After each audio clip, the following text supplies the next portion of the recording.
తాకట్లో ఉన్న బంగారాన్ని విడిపించి ఆ రోజున మార్కెట్ ధర కట్టి మిగిలిన డబ్బును మీకు అందిస్తుంది కొమ్మూరి గోల్డ్.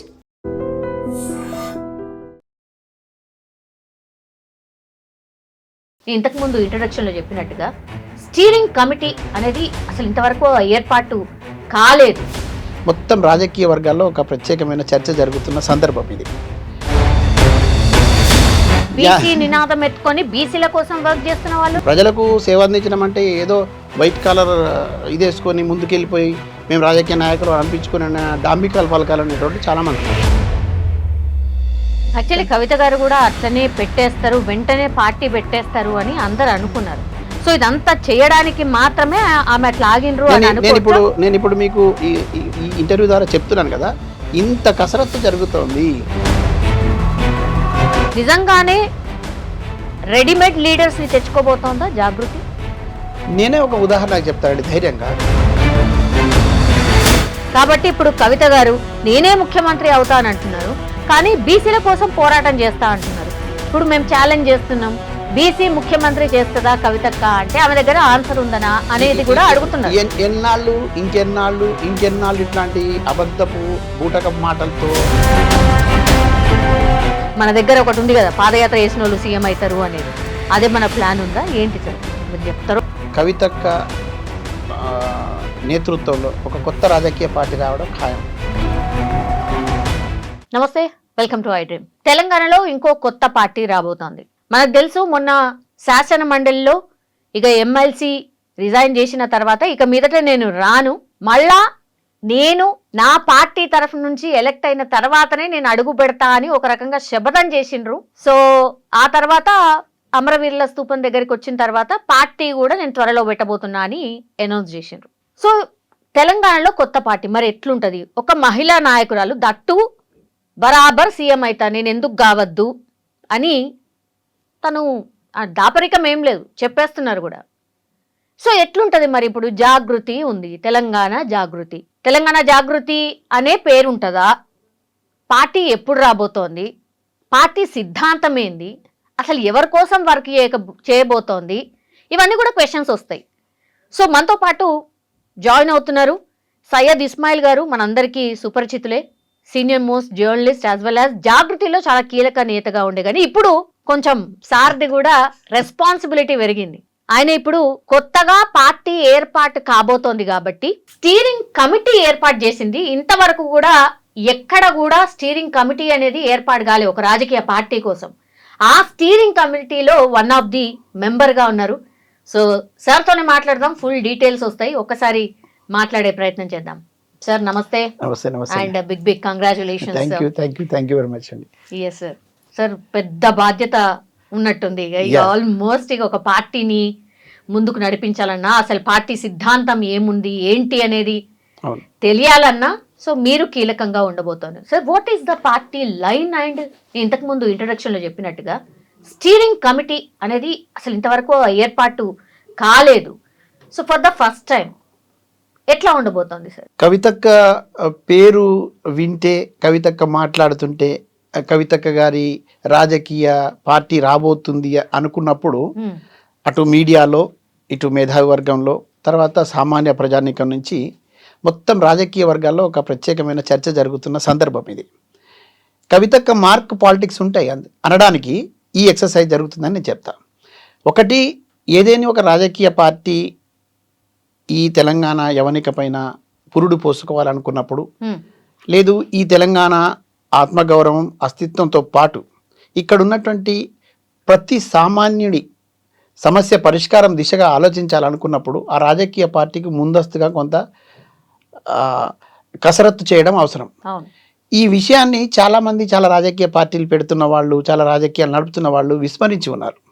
ఇక్కడ కవితక్క గొప్పతనం ఏమిటంటే, తాను రాజకీయంగా ఒక అడుగు వేస్తున్నా అనుకున్నప్పుడు మొత్తంగా గతంలో జరిగినటువంటి పరిణామాల్ని బేరీజు వేసుకుంటూనే ఏ రాజకీయ పార్టీ ఏ రకంగా ముందుకు సాగింది, ఎక్కడ వైఫల్యాలు చవి చూసింది, ఏ పార్టీ విజయం సాధించడానికి ఏ రకమైనటువంటి మార్గాలు ఎంచుకున్నది, ఇటువంటి అంశాలని ఇప్పటికే అధ్యయనం చేసి ఉన్నారు, అవగాహనతో ఉన్నారు. కాబట్టి ఇప్పుడు ప్రత్యేకంగా ఈ సందర్భం లోపల మరీ ముఖ్యంగా దేశంలో చాలా రాష్ట్రాల్లో చాలా రాజకీయ పార్టీలు, ప్రాంతీయ పార్టీలు ఉన్నాయి. కానీ మనది ఒక ప్రత్యేకమైనటువంటి ప్రాంతం, తెలంగాణ ప్రాంతం. ఇప్పుడు ఈ సందర్భంలో ఒక రాజకీయ పార్టీ పురుడు పోసుకుంటున్నప్పుడు 10 ఏళ్ల పాటు తెలంగాణ రాష్ట్ర సమితి రాష్ట్రం వచ్చిన తర్వాత అధికారంలో ఉన్నది. ఇప్పుడు ఒక 2 ఏళ్ళు కాంగ్రెస్ పార్టీ అధికారంలో ఉన్నది. కానీ అటు అమరుల ఆకాంక్షలు, ఉద్యమకారుల ఆకాంక్షలు, సామాన్య ప్రజల ఆకాంక్షలు, ఏదైతే ఆత్మగౌరవంతో బతుకుదామనుకున్నటువంటి వాళ్ళ ఆశలు గల్లంతైనాయి అనే పరిస్థితి ఉన్నప్పుడు, ఇప్పుడు ముందుకు అడుగు వేస్తున్నప్పుడు చాలా ఆచితూచి అడుగు వేయాలి, ఆలోచించి వేయాలి, చాలా కసరత్తు జరగాలి. ఈ విషయాన్ని కవితక్క గ్రహించినారు. కవితక్క ఆలోచనల నుంచి ఇప్పుడు ఒక కొత్త రాజకీయ పార్టీ రూపుదిద్దుకునేటప్పుడు సీరియస్గానే, ఆషామాషిగా కాకుండా చాలా సీరియస్గా ప్రజల పట్ల పూర్తి స్థాయిలో ఒక బాధ్యత కలిగినటువంటి ఒక రాజకీయ పార్టీ నిర్మాణం జరగాలంటే ఏం చేయాలనే విషయంలో ఇప్పుడు ఆలోచన జరుగుతుంది. మీరు అన్నట్టు ఈ స్టీరింగ్ కమిటీ ఇప్పుడు ఏర్పాటు చేసినటువంటిది, ఇది ఆల్రెడీ వర్కింగ్ ప్రెసిడెంట్తో పాటు ఇంకో మరో 3గురితో కలిపి ఇప్పుడు ఒక స్టీరింగ్ కమిటీని ఏర్పాటు చేసినారు. ఈ స్టీరింగ్ కమిటీకి మీరు అన్నట్టుగా నిజంగానే బాధ్యతాయుతమైనటువంటి పాత్ర ఉన్నది. ఇది బాధ్యత కలిగినటువంటి అత్యంత ఏమంటారు ఒక చారిత్రాత్మకమైన సందర్భంలో ఒక కీలకమైనటువంటి బాధ్యతలే. కానీ కవితకు ఆలోచన నుంచి పుట్టింది ఇది. అంటే ఆమె ఎంత గొప్పగా ఆలోచిస్తారంటే అని చెప్తున్నా. ఇవాళ ఈ స్టీరింగ్ కమిటీ మొత్తం రాజకీయ స్వరూపానికి సంబంధించినటువంటి విధి విధానాలు, అజెండా రూపకల్పన, తర్వాత ఒక రకంగా మొత్తం టోటల్ ఒక బ్లూ ప్రింట్ని, ఒక అజెండాతో కూడిన ఒక బ్లూ ప్రింట్ని తీయడానికి ప్రయత్నం చేయాల్సి ఉంది. అయితే ఇక్కడే మళ్ళీ ఎంత పారదర్శకత ఉందనే విషయం మీకు చెప్తాను. చాలామంది 2 3 కమిటీ చేసి ఆ కమిటీతోని అనిపించే పరిస్థితి చేస్తారు. కానీ ఇక్కడ అట్లా కాదు. చాలా బాధ్యతాయుతంగా మేము మొత్తంగా 44 కమిటీలను అధ్యయనం కోసం వేసుకున్నాం. ఇప్పటివరకు నాకు తెలిసి ఈ దేశ రాజకీయ చరిత్రలో ఏ రాజకీయ పార్టీ కూడా ఈ ప్రయత్నం చేయలేదు, ఇటువంటి సాహసానికి పూనుకోలేదు. మొత్తంగా జాగృతిలో ఉన్నటువంటి నాయకత్వాన్ని బాధ్యతలు విభజించి 44 కమిటీలు ఇప్పుడు వేయడం జరిగింది. ఉదాహరణకు చెప్తున్నాను, విద్య ఉందనుకోండి. విద్యకు సంబంధించి ఈ తెలంగాణ రాష్ట్రంలో అసలు విద్యా విధానం ఎట్లా ఉన్నది, ఈ విద్యా విధానం ఎట్లా అమలు జరుగుతున్నది, నిజంగా విద్యకి ఇస్తున్న ప్రాధాన్యత ఏమిటి, అసలు విద్యాలయాలు, కళాశాలలు, యూనివర్సిటీలు వీటి పనితీరు ఎట్లా ఉన్నది, భవిష్యత్తులో ఇప్పటికంటే ఇంకా మెరుగ్గా వెళ్ళడానికి ఏం చేయాలనడానికి ఒక అధ్యయన కమిటీ వేశారు. అంటే ఈ అధ్యయన కమిటీ ఏం చేస్తుంది, ఎవరిని కలుస్తుంది? ప్రతి అధ్యయన కమిటీలో 3 నుంచి 5 వరకు మేము సభ్యులను వేసుకున్నాం. వీళ్ళందరూ కూడా జాగృతిలో చాలా కీలకంగా పనిచేసిన వాళ్ళు, అన్ని రకాల అనుభవం ఉన్నవాళ్ళు, ప్రజల పట్ల ప్రేమ కలిగిన వాళ్ళు, కొంత సమస్యల మీద అవగాహన ఉన్న వాళ్ళతో ఈ కమిటీలు వేసుకున్నాం. నేను మీకు ఎగ్జాంపుల్ చెప్తా ఉన్నాను. ఉదాహరణకి ఇక్కడ ఉన్నటువంటి ఆదివాసీ, గిరిజని, లంబాడి బిడ్డలు ఉన్నారనుకున్నాం. వాళ్ళకి సంబంధించిన ఒక కమిటీ ఉంది. ఆ కమిటీ ఆదివాసీల బతుకు చిత్రాన్ని మొత్తాన్ని అధ్యయనం చేస్తుంది. వాళ్ళ జీవన విధానం ఏంటనేది అందట్లేదు, వీటన్నిటిని కూడా క్షేత్రస్థాయిలో అధ్యయనం చేస్తుంది. నిపుణులతో కలిసి కూర్చుంటుంది, నిపుణుల సలహాలు సూచనలు తీసుకుంటుంది. యూనివర్సిటీలకు వెళ్తుంది, గిరిజనులకు సంబంధించినటువంటి యూనివర్సిటీలకు వెళ్ళి అక్కడ ఉన్నటువంటి పరిస్థితులు తెలుసుకుంటుంది. తర్వాత గిరిజన ప్రాంతం సంబంధించి ఇప్పటివరకు బడ్జెట్లో కేటాయింపులు ఎట్లా ఉన్నాయి గిరిజనుల పట్ల, ఆ బడ్జెట్లో కేటాయింపుల్లో వాళ్ళకు అందుతున్నది ఎంత, అసలు అక్కడ ఏ రకమైన అభివృద్ధి జరుగుతుంది. దాంట్లోనే ఎగ్జాంపుల్ చెప్తాను, ఐటీడీఏ లాంటి సంస్థలు ఉన్నాయనుకోండి, అవి ఏం పని చేశాయి, ఎక్కడ వైఫల్యం జరిగింది, ఎందుకు నిర్వీర్యం అవుతా ఉన్నది ఆ వ్యవస్థ, వీటి మీద అధ్యయనం జరుగుతుంది. వీటి మీద ఒక సమగ్రమైన నివేదిక ఇస్తుంది. గ్రామ స్థాయిలో అంటే ఒక గూడెంలో, అటవీ ప్రాంతంలో ఉన్న ఒక గుట్ట, కొండల గుట్టల దగ్గర నుంచి నగరాల్లో జీవిస్తున్నటువంటి వాళ్ళ దాకా, యూనివర్సిటీలకు వెళ్ళిన దాకా, తర్వాత రాజకీయంగా వాళ్ళకి అందుతున్నటువంటి ప్రాధాన్యత ఎట్లా ఉన్నాయి, రాజకీయ ప్రయారిటీలలో కొంతమంది ఎదిగి వచ్చిన నాయకత్వాన్ని కూడా కలుస్తాం. తర్వాత కుల సంఘాలు, తర్వాత కొన్ని వాళ్ళకి సంబంధించి అభివృద్ధి కోసం ఏర్పాటు చేసుకున్నట్టు సామాజిక సంఘాలు ఉంటాయి, వాటిని కూడా కలుస్తాం. కలిసి గతంలో వాళ్ళు చేసినటువంటి పోరాటాలు, ఏ ఏ అంశాలని వాళ్ళు సాధించుకోగలిగినారు, ఇంకా ఏ అంశాలని వాళ్ళు పొందలేకపోయినారు, ఏ హక్కుల్ని పొందలేకపోయినారు, ఇటువంటి అంశాలన్నిటిని కూడా పొందుపరుస్తాం. ఈ 10 ఏళ్లలో విధ్వంసం జరిగింది, ఈ 2 ఏళ్లలో మాకు ఉపయోగం ఏం జరగలేదు, ఏం ఆశించి ఈ ప్రభుత్వాన్ని తీసుకొచ్చాము, ఇటువంటి అంశాలు కూడా ప్రజలు మాట్లాడతారు కదా, వాటన్నిటిని కూడా మేము ఆ నివేదికలో పొందుపరుస్తాం.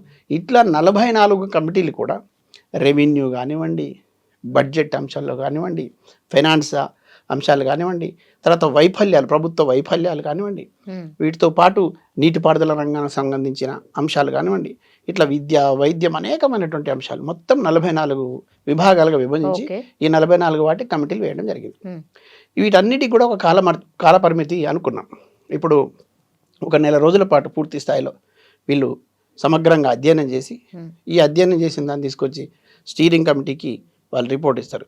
ఈ స్టీరింగ్ కమిటీ కూడా ఎప్పటికప్పుడు పర్యవేక్షణ ఉంటుంది, మానిటరింగ్ ఉంటుంది. అంటే ఏ రోజు ఎక్కడ ఎవరు వెళ్ళాలి, ఏం సేకరిస్తున్నారు, ఈ రోజు అందిన సమాచారం ఏంది, ఇంకా ఒకవేళ వాళ్ళు ఎక్కడన్నా చిన్న చిన్న అనుమానాలు అపోహలు ఉంటే వాళ్ళని నివృత్తి చేయడం, లేదంటే వాళ్ళకి ఎక్స్పర్ట్ని గైడ్ చేయడం, తర్వాత వాళ్ళు వెళ్ళే పద్ధతిలో ఇంకా కొంచెం సమగ్రంగా మాకు సంతృప్తి కలగలేదు అనుకుందాము రిపోర్ట్, ఇంకొంచెం మళ్ళీ పంపించి రిపోర్ట్ తెప్పించుకోవడం, ఇటువంటి అంశాలన్నీ కూడా ఇందులో ఉంటాయి. ఈ పర్యవేక్షణ పూర్తిగా ఉంటుంది. అంటే ఇక్కడ వీటన్నిటికీ ఈ కమిటీలు వేయడానికి, కమిటీల పనితీరు పరిశీలించడానికి, వీటి ద్వారా మంచి ఏమంటారు ఒక నాణ్యమైనటువంటి రిపోర్టు తెప్పించుకోవడం కోసం కవితక్క పూర్తి స్థాయిలో ప్రతిరోజు ప్రతి నిమిషం మాతో టచ్లో ఉండి ఆమె నాయకత్వంలో ఆమె నేతృత్వంలో మేము ఇవంతా కూడా పనిచేస్తూ ఉంటాం. అంటే ఇదంతా ఎందుకు అని కూడా మీరు అడగవచ్చు. రాజకీయ పార్టీలు చాలామంది తెల్లారికల్లా రాజకీయ పార్టీ పెడుతున్నారు కదా, మరి మీరు ఎందుకు ఇదంతా తీసేసిన వాళ్ళు కూడా ఉన్నారు కదా సార్, చాలా మంది. గతంలో కొంతమంది పెట్టి తీసేసిన వాళ్ళు ఉన్నారు. ఈ మధ్య కొంతమంది మేము తెల్లారేసరికి రాజకీయ పార్టీ పేరు పెట్టి మేము కూడా రాజకీయాలు చేస్తున్నాం, మేము ఒక వర్గానికి ప్రయోజనం చేస్తామని చెప్పి గొప్పలు చెప్పుకునే వాళ్ళు కూడా ఉన్నారు. అవును, బీసీ నినాదం ఎత్తుకొని బీసీల కోసం వర్క్ చేస్తున్న వాళ్ళు. నేను గతంలో మీ ఇంటర్వ్యూలో కూడా చెప్పాను, మళ్ళీ చెప్తా ఉన్నాను. ఏదైనా ఒక పనిని పూనుకుంటున్నప్పుడు అది విజయం సాధించాలంటే దాని గతం ఉన్నటువంటి పూర్వాపరాలు పరిశీలించాలి, వైఫల్యాలను విజయాలను క్రోడీకరించుకొని దాంట్లో అనుభవాలు నేర్చుకొని ముందుకు పోవాలి. ఏదో రాత్రికి అనుకున్నాం తెల్లారికి పెట్టేసుకుందాం ఆషామాషి వ్యవహారాలు కాదు. రాజకీయాలకు రావాలన్నా రాజకీయ పార్టీ పెట్టాలన్నా. రెండోది, ప్రజలంటే చాలామందికి అలుసుగా కనపడుతూ ఉన్నది.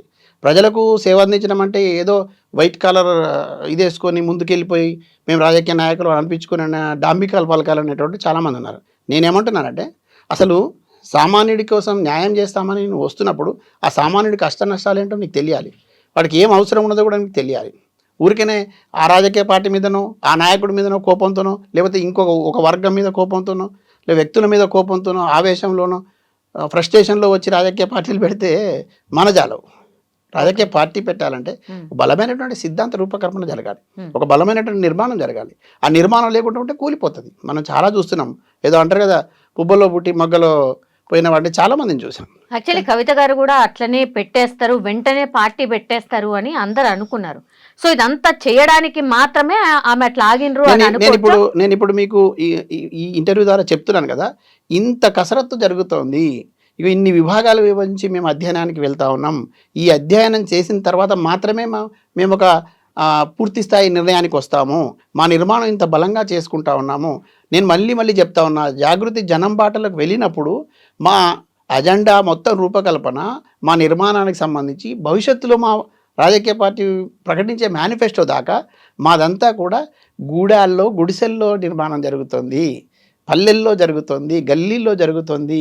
ఒక లంబాడ తల్లి ఆవేదనలో నుంచి వచ్చేటటువంటి మాటల ద్వారా మేము మాటల్ని విలువ తీసుకుంటున్నాము. ఒక గిరిజన తల్లి ఇచ్చేటటువంటి ఇన్పుట్స్ని మేము స్వీకరిస్తూ ఉన్నాం. నోరు లేని వారు, మాట్లాడలేని వారు ఏదైతే ఇబ్బందులు ఎదుర్కొంటున్నారో వాళ్ళ కళ్ళతో చూసి మేము అందులో నుంచి విషయాలు తెలుసుకుంటున్నాం. కవితకు అందుకనే చాలామంది నాయకులు, చాలామంది ముఖ్యమంత్రులు అయిన వాళ్ళు కూడా ఇప్పటికీ వెళ్ళని చాలా గిరిజన గూడాలు ఉన్నాయి. కానీ కవితక్క ఇప్పటికే వెళ్ళింది. మన చెంచుగూడలకు వెళ్ళాం మేము, నల్లమల్ల అటవీ ప్రాంతంలో చెంచుగూడల్లోకి వెళ్ళాము. అక్కడ ఉన్నటువంటి ప్రజలకి ఎదుటి మనిషితో మాట్లాడాలంటే కూడా భయపడేటువంటి పరిస్థితి, అంటే మనిషిని చూసి భయపడుతున్న పరిస్థితి ఉన్నది అక్కడ. అంటే ఎంత అనాగరికంగా ఇంకా ఇక్కడ పాలన ఉన్నది, ఎంత వెనకబాటుతనం కనపడతా ఉన్నది. తర్వాత వాళ్ళని మనుషులుగా చూసేటటువంటి పరిస్థితి లేని కాలం ఇంకా ఉన్నది అనడానికి అది కళ్ళ ముందు సాక్ష్యంగా కనపడుతుంది. నేను చూశాను. అంటే ఇది గొప్పగా చెప్పట్లే, ఏ నాయకురాలైనా ఆ నాయకుడికి గొప్పగా కనిపించవచ్చు, కానీ నేను ప్రజల వైపు నుంచి చూశాను. ఆ కవితక్క ఆ బిడ్డల్ని, గిరిజన బిడ్డల్ని చూసి గుండెలకు హత్తుకొని ఏడ్చేసారు బోరున. తర్వాత ఆ గిరిజన మహిళలు అక్కడ ఉన్నటువంటి అమాయకత్వాన్ని చూసి, వాళ్ళ జీవన పరిస్థితి చూసి, వాళ్ళు వేసుకున్న బట్టలు, వాళ్ళు తింటున్న ఆహారాన్ని చూసి ఆమె చాలాసేపు దుఃఖం నుంచి కోలుకోలేదు. నేను కళ్ళతో చూశాను ఇది. తర్వాత ఇక మీడియాలో అడ్రస్ చేసే సందర్భంలో కూడా కొంతమంది విషయాలు అడ్రస్ చేయడం విషయంలో కూడా కొంత ఎందుకో వెనకడు వేశారు అక్కడ. కానీ ఆమె నిండా అంటే ఆ దుఃఖం ఒక తల్లికి, ఒక కన్నబిడ్డ కళ్ళ ముందు ఏదైనా ఇబ్బంది జరిగితే ఎట్లా ఉంటుందో తల్లికి ఎంత బాధ కలుగుతుందో అటువంటి బాధ నేను కవితక్కలో చూశాను. Okay. తర్వాత ఒక సోదరిగా ఆమె ఎంత ఆవేదన చెందారో చూశాను. ఆ గిరిజన గూడాలు తిరుగుతున్నప్పుడు ఆ గుడిసెల్లోకి వెళ్ళి తర్వాత వాళ్ళ చిన్న చిన్న చీరలతో కట్టుకున్న ఊయలను చూసి ఆ పిల్లలకి కనీసం సూది మందుకు నోచుకొని పిల్లలు ఉన్నారు అక్కడ. వైద్యం అందని పరిస్థితి అక్కడ ఉన్నది. కడుపు నొప్పి కాలు నొప్పి వస్తే అత్యవసరమైతే వాళ్ళని తీసుకెళ్ళడానికి కొన్ని గంటలు పడుతుంది. అక్కడికి కనీసం వాహనాలు వెళ్ళవు, ఒక అంబులెన్స్ సౌకర్యం లేదు, కనీసం ఒక ఆర్ఎంపీ సౌకర్యం లేదు. అటువంటి చెంచుగూడాలు ఉన్నాయి ఇంకా. సో ఇవన్నిటిని కూడా మీ పార్టీ అడ్రస్ చేయబోతోంది అని చెప్పే ప్రయత్నం 100%. నిజంగా సాధ్యమా సార్? ఇప్పుడు రాజకీయ పార్టీలు పెట్టేటప్పుడు ఒక ఆలోచనతో పెడతాయి కానీ గెలిచిన తర్వాత ఇవే ఉంటాయా? అవన్నీ సైడ్కి పోయి ఇంకోటి ఏదో అవుతూ ఉంటుంది సార్ నిజం చెప్పాలంటే. నిరంతరం ప్రయత్నం ఉండగా నిరాశకే నిరాశ పుట్టదా అని ఒక లైన్ని నేను పెట్టాను. నిరంతరం ప్రయత్నం చేస్తుంటే ఆ నిరాశకు కూడా నిరాశ పుట్టాలి. అట్లా కవితక్క ప్రయత్నం చేస్తూ ఉంది. కవితక్క వెళ్ళే ప్రాంతాలు చూస్తుంటే అసలు మేమే ఆశ్చర్యపోతాం. నేను జర్నలిస్ట్గా చాలా ఏళ్ళు ఆదిలాబాద్ లాంటి ఖమ్మం జిల్లా లాంటి అటవీ ప్రాంతాల్లో నేను ఇష్టంగా వెళ్ళి పనిచేశాను. కానీ నేను కూడా టచ్ చేయని చాలా అంశాలు కవితక్కతో వెళ్ళినప్పుడు చూస్తూ ఉన్నాను. ఇంకా పరిస్థితి అట్లా ఉన్నది. అంటే ఆమె ఎంత కసిగా ఉన్నది, ఎంత పట్టుదలగా ఉన్నది, అన్నిటికంటే ఆమె ఎంత నిజాయితీగా ఉన్నది అనడానికి ఇంతకంటే ఉదాహరణ లేదు. ఇప్పుడేం ఎన్నికలు లేవు కదా, ఇప్పుడేం ఓట్లు లేవు, ఎలక్షన్స్ అప్పుడు చేయొచ్చు. కానీ ఇవాళ ఆమె వెళ్ళి అధ్యయనం చేయడానికి, తెలుసుకోవడం కోసం పడుతున్న తపన ఏదైతే ఉందో అది ప్రజల పట్ల ఆమెకు ఉన్నటువంటి తపన, గిరిజనుల పట్ల, పేదల పట్ల కవితక్కకు ఉన్నటువంటి ప్రేమ, ఆ తపన, ఆమె నిజాయితీ ఆ పర్యటనలో మాకు కనపడతా ఉన్నది. మేము తెల్లవారుజామున 3 గంటల వరకు కొన్ని సందర్భాల్లో పర్యటనలో ఉంటున్నాం, మళ్ళీ మార్నింగ్ 7 గంటలకు మొదలవుతున్నాం. అలసట అనేది ఎరగకుండా ఒక ఆడబిడ్డ అట్లా ప్రయాణం చేస్తూ ఉన్నది. ఆమె నాకు అనిపిస్తూ ఉన్నది, నాకేం అనుమానం కూడా లేదు, ఖచ్చితంగా ఆమె అనుకున్న లక్ష్యం వైపు వెళ్తుంది. నిజంగానే వ్యక్తిగా బయటికి పోతున్న శక్తిగా వస్తానని సవాల్ చేసింది. ఆ సవాల్ ఖచ్చితంగా నెరవేరుస్తానికి మేమైతే గట్టిగా నమ్ముతా ఉన్నాం. ఇప్పుడు ఎంతమంది లీడర్స్ కావాలి? ఇప్పుడు లీడర్స్ అనే వాళ్ళు కూడా వెరీ వెరీ ఇంపార్టెంట్. మీ పార్టీ అంటే జస్ట్ కవిత గారు బయటకు వచ్చిన తర్వాత ఆమె మీద ఉన్న ప్రేమతో అనుకోండి, జాగృతిలో ఉన్నటువంటి వాళ్ళు మాత్రమే ఉన్నారు. లీడర్స్ ఎవరు అని క్వశ్చన్ వచ్చినప్పుడు సార్ ఇప్పుడు పెద్ద ఎత్తున చర్చ నడుస్తోంది. బీఆర్ఎస్ వాళ్ళే కవిత గారితో టచ్లో ఉన్నారు, బీజేపీ వాళ్ళు టచ్లో ఉన్నారు, కాంగ్రెస్ వాళ్ళు టచ్లో ఉన్నారు. ఇట్లాంటి వార్తలు చాలా పెద్ద ఎత్తున వస్తున్నాయి. నిజంగానే రెడీమేడ్ లీడర్స్ని తెచ్చుకోబోతోందా జాగృతి? నేనే ఒక ఉదాహరణకు చెప్తానండి ధైర్యంగా. నేను ఒక విద్యార్థి సంఘంలో నాయకుడిగా ఉన్నాను, ఒక యువజన సంఘంలో నాయకుడిగా పనిచేశాను. ఆ తర్వాత కొన్ని సామాజిక ఉద్యమాల్లో ఉన్నాను, తర్వాత జర్నలిస్ట్గా ఉన్నాను, జర్నలిస్ట్ ఉద్యమంలో ఏ రాజకీయ పార్టీలో చేరలేదు, ఏ రాజకీయ పార్టీ కండో నేను కప్పుకోలేదు. కానీ నేను ఉద్యమకారుడిగా గుర్తించి నన్ను ఒక రాజకీయ పార్టీ పోయిన ఎన్నికల్లో నా సహచరికి టికెట్ ఇస్తా అనుకున్నప్పుడు మాత్రం కొద్ది రోజులు నేను ఆ రాజకీయ పార్టీ వెంట నడిచాను. ఇది నిజం. ఇప్పుడు నేను కవితక్క పిలిస్తే నేను వెళ్ళలేదు. కవితక్క చిత్తశుద్ధిని, ఆమె పడుతున్నటువంటి పట్టుదలతో చేస్తున్నటువంటి ప్రయత్నాన్ని, ఆమె ఎంచుకున్న మార్గాన్ని, ఆమె సాధించగలదు అనుకున్నది అనేటువంటి విశ్వాసాన్ని బలంగా కలిగిన ఒక తెలంగాణ ఉద్యమకారుడిగా నేను వెళ్ళినాను. నాలాంటి వాళ్ళు అనేక మంది అక్కడ ఇప్పుడు పనిచేస్తూ ఉన్నారు. మీతో పాటు కొన్ని మీడియా సంస్థలు పదే ఈ మాట అడుగుతూ ఉన్నారు. కొంత ప్రచారంలో కూడా ఉంది, ఏమిటంటే పెద్ద నాయకులు ఎవరు లేరు, పెద్ద నాయకులు ఎవరు రావట్లేదు. నేను చాలా స్పష్టంగా ఒక మాట చెప్పదలుచుకున్నా. ఎక్కడ తయారు చేయబడి ఉన్న వేరే కర్మాగారాల్లో తయారు చేయబడినటువంటి నాయకుల కోసం జాగృతి ఎదురు చూడడం లేదు, కవితకు ఎదురు చూడడం లేదు.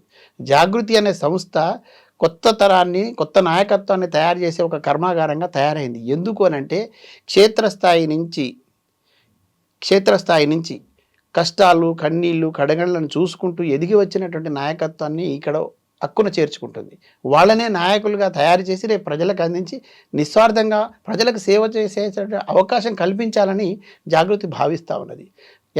ఒకవేళ రేపు రాజకీయాల్లో కొంతమంది అక్కడ ఇక్కడ ఇమడలేక కూడా వస్తే రావచ్చు కనుక, కానీ ఇక్కడ మెజారిటీ నాయకత్వం కొత్త ముఖాలు ఉంటాయి, కొత్త నాయకత్వం ఉంటుంది, చిత్తశుద్ధి కలిగి ప్రజల పట్ల ప్రేమ కలిగిన వాళ్ళు. మేము ఎంతైతే కష్టపడి ఇక్కడ దాకా ఎదిగి వచ్చామో, మాకు అవకాశాలు దక్కాల్సిన చోట ఎట్లయితే మేము అవకాశాలు దక్కకుండా వెళ్ళామో అనేది ఒకటి, ఎంత విస్మరించబడినాము మేము, వేరే దగ్గర మేము విస్మరించబడినాం. ఎట్లా విస్మరించబడిన వాళ్లను హక్కున చేర్చుకుంటున్నాక ఇక్కడ మాలాగా ఎవరికి ఇబ్బంది కలగకూడదు, చేయకూడదు అనే భావన మాలో ఉంది. కాబట్టి మా ద్వారా నాయకత్వానికి ఉపయోగం ఉంటుంది, కార్యకర్తలకు ఉపయోగం ఉంటుంది, ప్రజలకు ఉపయోగం ఉంటుంది. ఎవరు కూడా మీకు టచ్ లోకి రాలేదా సార్? చాలా మంది టచ్ లోకి వస్తున్నారు, చాలా మంది వచ్చే అవకాశం కూడా ఉంది. కానీ నేను మళ్ళీ చెప్తా ఉన్నా, ఇక్కడ మేము రూపుదిద్దుకుంటున్నటువంటి ఈ సందర్భంలో కొత్తగా రాజకీయ శక్తిగా ఎదిగే క్రమం లోపల మాతో కలిసి వచ్చే వాళ్ళని తప్పకుండా ఆహ్వానం పలుకుతాం, అట్లా వద్దని మేమేం చెప్పాం. కానీ మా దగ్గరే నాయకత్వాన్ని ఎక్కువగా మేము ప్రమోట్ చేసుకోవాలనుకుంటున్నాం. ఎందుకంటే మేమంతా ట్రైనప్ అయి ఒక శిక్షణ పొందిన సైనికుల్లాగా ముందుకు సాగాలనుకుంటున్నాం కదా. ఏం నాయకుడు అంటే ఆకాశంలో ఊడిపడాలి, ఇంతకుముందు మంత్రి పదవి చేసినవాడు, ఇంతకుముందు ఎమ్మెల్యే చేసినవాడే మళ్ళీ వచ్చి పోటీ చేయాలని రూల్ ఏం లేదు కదా. ఇక్కడ ఇప్పటి వరకు వాళ్ళ వల్ల కాలేదని, చాలామంది ప్రజల్ని మోసం చేశారని, వంచారని కదా మేము బాధపడతా ఉన్నాం.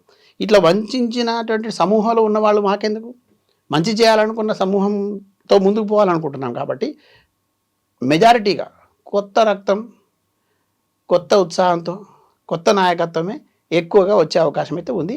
కొత్త వాళ్ళకి ఇక్కడ బలమైన అవకాశం. మళ్ళీ దాంట్లో మరీ ముఖ్యంగా మహిళలకు అత్యధికంగా మా దగ్గర ప్రాధాన్యత ఉంటుంది. మహిళా ప్రజాప్రతినిధులు మా పార్టీలో అత్యధికంగా గెలిచేటటువంటి అవకాశం ఉంటుంది పార్టీ పెట్టే దాంట్లో. సో 50% కంటే ఎక్కువనే ఎక్స్పెక్ట్ చేయొచ్చా సార్? మహిళా డెఫినెట్గా ఎక్స్పెక్ట్ చేయొచ్చు. మీరు దేశ చరిత్రలోనే ఏ రాజకీయ పార్టీ చేయని ప్రయోగాలు చేయబోతాం మేము. దేశ చరిత్రలోనే ఏ రాజకీయ పార్టీ చవి చూడని విజయాలు మేము చూడబోతాం. దేశ చరిత్రలోనే ఏ రాజకీయ పార్టీ చేయలేంత సాహసోపేతంగా మేము ప్రజల మధ్యకు పోతా ఉన్నాం. దేశంలోనే ఇప్పటివరకు ఏ రాజకీయ పార్టీ అవలంబించేటటువంటి కొత్త విధానాన్ని కవితక్క నాయకత్వం అవలంబించబోతున్నాం. మా దగ్గర నిజాయితీగా, నిబద్ధతగా, నిఖార్సుగా ప్రజల వైపు నిలబడేటటువంటి నాయకత్వం ఉంటుంది. తర్వాత అన్ని వర్గాలకు ప్రాధాన్యత ఇక్కడ ఉంటుంది. చాలామంది ఇవాళ బీసీలు అంటే బీసీల్లో ఎన్ని కులాలు ఉన్నాయో తెలియని వాడు కూడా బీసీ మాట్లాడుతూ ఉంటాడు. బీసీల్లో అని చెప్పుకుంటూ కూడా బీసీల్లో కూడా వివక్షకు గురై విస్మరించబడినటువంటి వర్గాలు చాలా ఉన్నాయి. అటువంటి వర్గాలు మేము తప్పకుండా తట్టి లేపుతా ఉన్నాం. మా జాగృతి కమిటీలో అట్లానే ఉంది, మేము వేసిన అధ్యయన కమిటీలో సభ్యులుగా ఉన్నారు. రేపు మేము ఇచ్చేటటువంటి రాజకీయ ప్రాధాన్యతలు కూడా వాళ్ళకు ప్రాధాన్యత ఉంటుంది. ఏదైతే ఒక వర్గం పేరు చెప్పుకొని ఆ వర్గం పేరుతో కొన్ని మాత్రమే కులాల నాయకత్వం ఇప్పటి వరకు అధికారంలో ఉన్నది, తర్వాత ఉద్యోగాల్లో ఉన్నది. కానీ చాలామంది ఇంకా వివక్షకు గురైనటువంటి వర్గాలు ఉన్నాయి. ఆ వర్గాలను తప్పకుండా ఇక్కడ ప్రాధాన్యత ఉంటుంది. బీసీ వర్గాన్ని మేము హక్కున చేర్చుకోబోతున్నాం, బీసీ వర్గాన్ని మేము ఫైట్ చేయబోతున్నామని ఫస్ట్ నుంచి కూడా I think Telangana Jagruthi and Kavitha గారు చాలా స్పష్టంగా ఉన్నారు. ఇప్పుడు బీసీకి సంబంధించి ఆల్రెడీ ఒక పార్టీ వచ్చేసింది సార్, బీసీల పార్టీనే వచ్చింది. మీ లైన్ ఏంటి అంటే బీసీనా లేకపోతే అన్ని వర్గాల ఏంటి? ఇప్పుడు ముందు మీరు బీసీకి ఒక పార్టీ వచ్చిందంటే అసలు బీసీలు గుర్తించాలి కదా ఇది మా పార్టీ అని. బీసీలు గుర్తించేటట్టు ఆ పార్టీ ప్రణాళిక ఉండాలి కదా, దానికి సంబంధించిన నిర్మాణం ఉండాలి కదా, అసలు మీ సిద్ధాంతం ఏందో తెలియాలి కదా. బీసీల పేరు చెప్పుకొని ఓట్ల కోసం గతంలో వచ్చి చాలామంది రాజకీయాలు చేసిపోయారు. మీరు కూడా అట్లనే ఉన్నారని మేము బీసీ ప్రజలు అనుకుంటున్నారు. మెజారిటీ బీసీలను సంతృప్తి పరిచేటటువంటి ఏ చర్యలు మీరు తీసుకున్నారు అనేది కూడా ఆ పార్టీ ఏ రకమైన గ్రౌండ్ వర్క్ మీన్స్. రాజకీయ పార్టీ పెట్టిన తర్వాత గ్రౌండ్ వర్క్ ఏంటంటే రాజకీయ పార్టీ పెట్టక ముందు గ్రౌండ్ వర్క్ చేయాలి. అసలు నువ్వు దేనికోసం పార్టీ పెట్టావు అనే విషయం చెప్పే ధైర్యం ఉందా వాళ్ళకి, స్పష్టత ఉందా వాళ్ళ దగ్గర? ఒక విద్యావంతుడు అడిగే ప్రశ్నకు వాళ్ళ దగ్గర ఆన్సర్ ఉందా? ఊళ్ళో గప్పాలు కొట్టడం కాదు, లేదంటే వీళ్ళు ఇచ్చేటటువంటి తాయిలాలు పుచ్చుకొని బీసీ వాదం ఎత్తుకొని ఇష్టం వచ్చినట్టు కవితక్క గురించి మాట్లాడడం కాదు. కవితక్క ఒక్కో దాని మీద మాట్లాడితే మీకేం వస్తుంది బ్రదర్? మీరు బీసీ ప్రజలకు న్యాయం చేసేటటువంటి ప్రణాళికలు రూపొందించండి, బీసీల ప్రజలు మనసులు దోచండి, బీసీ సమూహాన్ని కూడగట్టండి. మీకు ఎక్కడైనా సభల్లో ఒక 1000 మంది పెట్టి సభ పెట్టిన సందర్భం చూపించండి, ఒకళ్ళు చూపించండి. మేము ఎక్కడికి వెళ్ళినా తండోపతండాలకు వస్తారు బీసీలు. ఇప్పుడు బీసీలు అంటే బీసీలనే పుట్టాలి, బీసీల కోసం మాట్లాడేటువంటి అవివేకంగా మాట్లాడేటువంటి పరిస్థితి చెప్పండి. ఎంత ఆమె బీసీ కాదు, ఏమీ కాదు. ఇవాళ బీసీ గురించి ఎందుకు మాట్లాడుతుంది? 70 ఏళ్ల స్వాతంత్రంలో ఇప్పటివరకు జరిగినటువంటి అనేక రకాల మోసాల్లో ఇదొక రకమైనటువంటి మోసం, ఇదొక రకమైన దగ, ఇదొకమైనటువంటి బూటకపు నినాదం. ఇప్పుడు ఏ వర్గంలో అదృష్టం దురదృష్టం అండి, మనం ఏ కులంలో పుట్టాలని, కానీ ఏ వర్గం కోసం పనిచేయాలనేటువంటి తపన ఉండడం తప్పు కాదు కదా. అంబేద్కర్ రాజ్యాంగాన్ని రాసిన అంబేద్కర్ ఒక దళిత వర్గం నుంచి వచ్చి ఈ దేశమే కాదు ప్రపంచాన్ని అబ్బురపరిచే విధంగా ప్రపంచ మన్ననలు పొందినాడు కదా, అవునా కదా? మనకు తెలుసు. గాంధీ లాంటి వాడిని కేవలం షావుకారులే ఓన్ చేసుకోవాలి, అంబేద్కర్ ఓన్లే దళితులు ఓన్ చేసుకోవాలని కూర్చుంటే ఇది ఏమన్నా న్యాయబద్ధంగా ఉంటుందా? అంటే ఇప్పుడు ఎట్లా మాట్లాడతారు? కేసీఆర్ కుమార్తె కాబట్టి కేసీఆర్ గారు దళితుల్ని ముఖ్యమంత్రి చేస్తానన్నారు, చేయలే. కాబట్టి ఇప్పుడు కవిత గారు నేనే ముఖ్యమంత్రి అవుతానంటున్నారు, కానీ బీసీల కోసం పోరాటం చేస్తా అంటున్నారు. ఇప్పుడు మేము ఛాలెంజ్ చేస్తున్నాం, బీసీ ముఖ్యమంత్రి చేస్తుందా కవితక్క అంటే ఆమె దగ్గర ఆన్సర్ ఉందనా అనేది కూడా అడుగుతున్నారు. ఇంకెన్నాళ్ళు ఇట్లాంటి అబద్ధపు బూటకపు మాటలతో కాలం వెళ్ళబూస్తారు అని నేను ఈ ప్రశ్నలు అడిగే వాళ్ళని చెప్తా ఉన్నా. ఇప్పుడు కల్లబొల్లి మాటలు కాదండి, ఇక్కడ కార్యరూపం దాల్చేటటువంటి ప్రయత్నం జరగాల. రాజకీయ పార్టీ నిర్మాణం జరిగిన తర్వాత ఆ రాజకీయ పార్టీ ఆ నిర్మాణంలో భాగంగా ఒక రాజకీయ వ్యవస్థ ఏర్పడిన తర్వాత ఆ వ్యవస్థలో నుంచి రాజకీయ ఏమంటారు మైదానంలోకి వచ్చిన తర్వాత దాంట్లో గెలుపు ఓటములను నిర్దేశించిన తర్వాత ఆ గెలుపుల తర్వాత మెజారిటీతోని అక్కడ నిర్ణయాలు ఉంటాయి. ఆ నిర్ణయాలు తీసుకునేటప్పుడు నీకు బీసీలకు న్యాయం చేసేటటువంటి మనసు ఉండి దానికి తప్పకుండా నెరవేర్చేటటువంటి చిత్తశుద్ధి ఉన్న నాయకత్వం కావాలా, లేదంటే కేవలం బీసీలకు సంబంధించి మాట్లాడి బీసీలకు సంబంధించిన మాత్రమే బీసీ మాత్రం ఆయనకు ఆలోచన లేకపోయినా ఏం లేదు, కానీ అదే బీసీకి సంబంధించి ఉండాలి అనేటువంటిది ఇది కావాలా. ఇక్కడ చాలా స్పష్టంగా చెప్తా ఉన్నా, కవితక్క ద్వారా మాత్రమే ఈ రాష్ట్రంలో సాధించుకున్న తెలంగాణకు అర్థం పరమార్థం ఉండబోతోంది. కవితక్క ద్వారా మాత్రమే తెలంగాణ రాష్ట్రంలో సామాజిక న్యాయం జరగబోతా ఉన్నది. కవితక్క ద్వారా మాత్రమే ఈ రాష్ట్రంలో ఒక కొత్త రాజకీయ శక్తి అద్భుతమైనటువంటి ఫలితాలు సాధించే విధంగా ముందుకు సాగబోతా ఉన్నది. కవితక్క ఆలోచనల ద్వారా మాత్రమే ఇక్కడ రాజకీయాలు మొత్తం రూపుమాపి ఒక కొత్త పందాలో రాబోతా ఉన్నది. ఈ విషయాలన్నిటినీ గ్రౌండ్లో వెళ్ళి ప్రజల దగ్గర నుంచి తీసుకొని వచ్చి ఇప్పటిదాకా ఎక్సర్సైజ్ చేస్తున్న అక్కడ ఉన్న మాలాంటి వాళ్ళకి తెలుసు. ఊరికేనే వాళ్ళు వీళ్ళు పంపించిన మూట ముళ్ళలను చూసుకొని దాని బరువును చూసుకొని దాని ద్వారా మాట్లాడతాం, లేకపోతే మేము ఏది మాట్లాడుతుంది అడ్డగోలుగా మాట్లాడేసి మాకు ఒక స్క్రీన్లు ఉన్నాయి, ఆ స్క్రీన్లు పెట్టుకొని మేము ఆరోపణలు గుప్పిస్తాం. ఎవరైనా మాట్లాడితే మళ్ళీ వాళ్ళ వ్యక్తిత్వ హననాలు చేస్తాం, లేదంటే వాళ్ళ మీద ఏదో ఒక రకమైన దుమ్మెత్తి పోస్తామనే ఒక ఏమంటారు ఒక విషబీజాలు నాటేటటువంటి సంస్కృతిని ముందుకు తీసుకొస్తున్నటువంటి కొంతమంది ఉన్నారు. నేను మీ ద్వారా చెప్పదలుచుకున్నా, మీరైనా నేనైనా లేదంటే ఒక సామాన్య పౌరుడైనా విశ్లేషణ అనేటటువంటి చేస్తున్నప్పుడు విశ్లేషణల పేరుతోని జర్నలిజం పేరుతోని విచక్షణ మరిచి మాట్లాడకూడదు. విచక్షణను మరిచి తర్వాత దాన్ని ఏమంటారు ఒక రకమైనటువంటి విషయాన్ని చిమ్మేటువంటి ప్రయత్నం చేయకూడదు. వాస్తవాలు చెప్పేటువంటి ప్రయత్నం చేయాలి. నేను ఏది చెప్పినా అది వాస్తవం, అవతల మాట్లాడేది మాత్రం అబద్ధం అనేటువంటి పందాలో ఇవాళ కొంత విశ్లేషణ జరుగుతూ ఉన్నాయి. అది విశ్లేషణ విష ప్రచారం అనేది ప్రజలు అర్థం చేసుకుంటా ఉన్నారు. నేను కొంతమంది అయితే పెయిడ్ ఆర్టిస్టులను పెట్టించి రోజు అదే పనిగా మాట్లాడించే ప్రయత్నం చేశాను. రాజకీయాలంటే ప్రజాక్షేత్రంలోకి వెళ్ళి ప్రజలు ఎదుర్కొంటున్నటువంటి సమస్యను చూసి ఆ సమస్య పరిష్కారానికి తర్వాత ఎవరైతే వైఫల్యం చెందారో ఆ వైఫల్యాలను చూసాం కదా, అట్లాంటి వైఫల్యం మనం చేయకూడదు, మనం అంతకంటే మెరుగ్గా చేయాలని ఆలోచించాలి. కానీ ఎక్కువ మాట్లాడడం లేకపోతే మాట్లాడించడం తర్వాత ఇష్టం వచ్చిన నోరుంది కదని మాట్లాడించే ప్రయత్నాలు ఇవి చేస్తూ ఎంతకాలం రాజకీయాలు చేస్తారు చెప్పండి? ఎంతకాలం పబ్బం గడుపుకుంటారు? మూట ముల్లె అన్నారు కాబట్టి కవిత గారి దగ్గర ముల్లె బాగుంది కాబట్టి ఇప్పుడు పార్టీ పెట్టబోతున్నారు అనేది కూడా చాలా మంది మాట్లాడుతున్నారు సార్. నిజంగానే అంటే తండ్రి మీద అలా ఫ్యామిలీ మీద ఆమెకు జరిగిన అన్యాయం మీద కోపం వచ్చి ఇప్పుడు పార్టీ పెడతారు, అది ఎన్ని రోజులు ఉంటుందో ఏమో, బిడ్డారా అని కేసీఆర్ గారు కాల్ చేయగానే ఆమె వెళ్ళిపోతారు అనేది కూడా ఒక చర్చ ఉంది సార్. మీరు క్లారిఫై చేయాలి ఆమె ఎంత సీరియస్గా ఉన్నారు అనేది. కవితక్క దగ్గర ఒక గొప్ప మూట ఉన్నది, ఏంటి తెలుసా? మొండితనమా? మొండితనంతో పాటు మొత్తం ఈ రాష్ట్రంలో ఇప్పటికి కూడా నోరు విప్పి మేము బయటికి చెప్పుకోలేకపోయినాం అనేటటువంటి వాళ్ళ గొంతులో నుంచి వాళ్ళ ఆలోచనల నుంచి వచ్చేటటువంటి ఏమంటారు మార్పుకు సంబంధించినటువంటి ఒక శక్తివంతమైనటువంటి విలువైనటువంటి ఆస్తికి సంబంధించిన మూట మాత్రం బలంగా ఉన్నది కవితక్క దగ్గర. అది పేద ప్రజల ప్రేమ రూపంలో, గిరిజనుల ప్రేమ రూపంలో, దళితుల ప్రేమ రూపంలో, బీసీల ప్రేమ రూపంలో. మరి 10 ఏళ్ళు బీఆర్ఎస్ లో ఉన్నప్పుడు ఇవన్నీ ప్రేమలు గుర్తు రాలేదా? ఆల్ ఆఫ్ సడన్ ఇప్పుడే గుర్తొచ్చిందా అనేది కూడా మరి అడుగుతారు సార్. నేను పాత చింతకాయ పచ్చడి లాగా కంటిన్యూగా నడిచేటువంటి వాటి జోలికి నేను కూడా వెళ్ళదలుచుకోలేదు. ఇక నేను అంతకంటే మాట్లాడడం కూడా మంచిగా ఉండదు. ఎంతకాలం ఇట్లాంటి మాటలు చెప్పి టైం పాస్ చేస్తారు చెప్పండి? కేసీఆర్ కూడా 2 3 పార్టీల నుంచి వచ్చినారు, అవునా కదా? తెలుగుదేశం పార్టీ అన్నారు, కాంగ్రెస్ పార్టీ అన్నారు. మరి అప్పుడు ఎందుకు మాట్లాడలేదు తెలంగాణ గురించి అని? మాట్లాడితే తెలంగాణ వచ్చేదా? రేవంత్ రెడ్డి గారు కూడా 2 3 పార్టీలు మారి వచ్చినారు. ఆయన ఆ పార్టీలు ఉన్నప్పుడు ఎందుకు మాట్లాడే సీఎం అయ్యేవాడా? ఇప్పుడు చాలామంది రాజకీయ నాయకులు పొద్దున ఒక కణవ సాయంత్రం ఒక కణవ ఉంటున్నారు. వాళ్ళకేమో సమర్థత, ఈమెకు ఒక్కదానికి మాత్రమే ప్రతిరోజు అదేమంటారు దాన్ని అది ఆరిపోతూ ఉంటే ఒక మంట పెట్టినట్టుగా చేసి ఒక వేడిని రగిలించే ప్రయత్నం చేశారు. ఆ వేడిలో ఆ మంటలో అబద్ధాలతో తయారు చేస్తున్నటువంటి ఆ కొలిమిలో వాళ్ళు మాడి మసైపోతారు.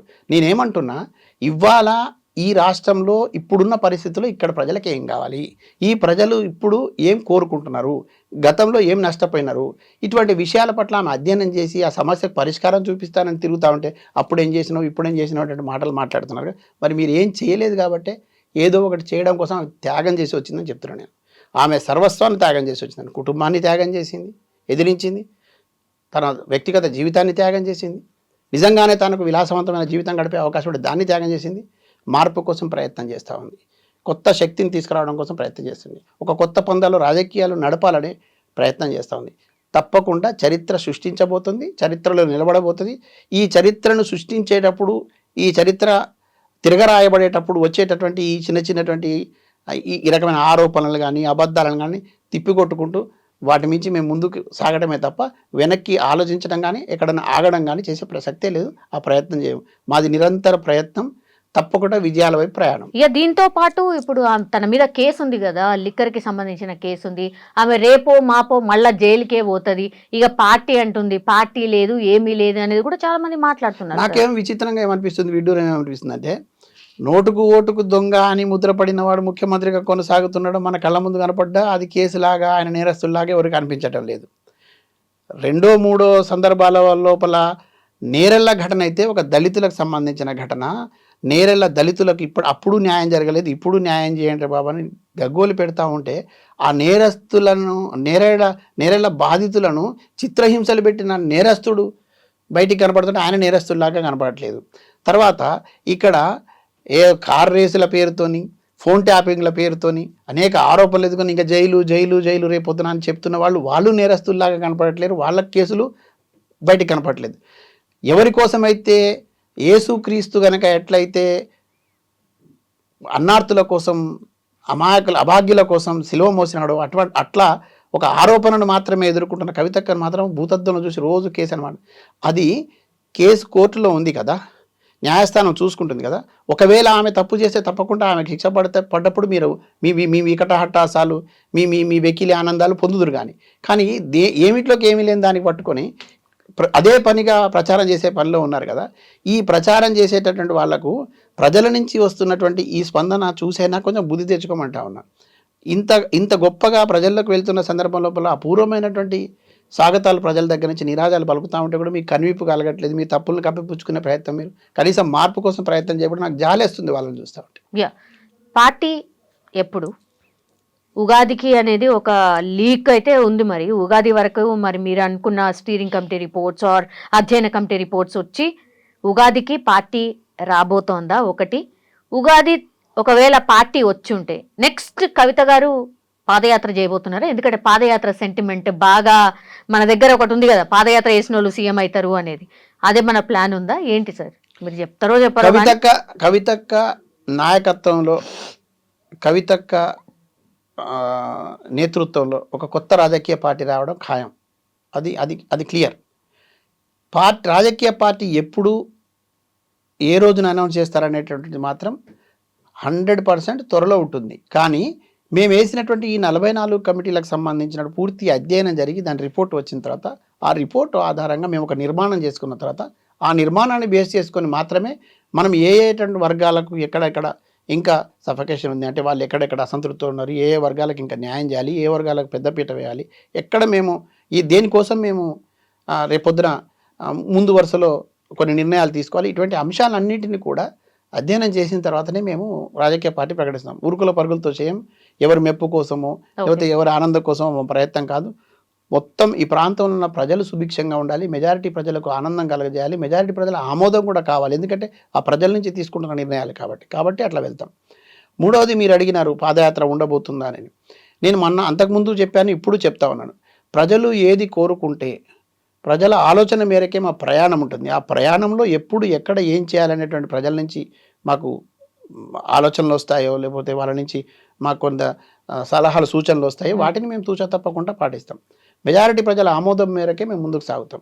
కేవలం రాజకీయాల కోసం మాత్రమే మేము ప్రయత్నం చేయట్లేము. రాజకీయాల్లో మార్పు కోసం, ప్రజల బతుకుల్లో మార్పు కోసం, తెలంగాణ అస్తిత్వాన్ని నిలుపుకోవడంతో పాటు ఇక్కడ అసమానతలు లేనటువంటి ఒక ప్రజా సమూహాన్ని నిర్మించడం కోసం, ఈ తెలంగాణ సమాజ నిర్మాణంలో ఒక కొత్త వరవడిని సృష్టించడం కోసం మాత్రం మేము ప్రయత్నం చేస్తా ఉన్నాం. అది ఖచ్చితంగా జరుగుతుంది కవితక్క నేతృత్వంలో.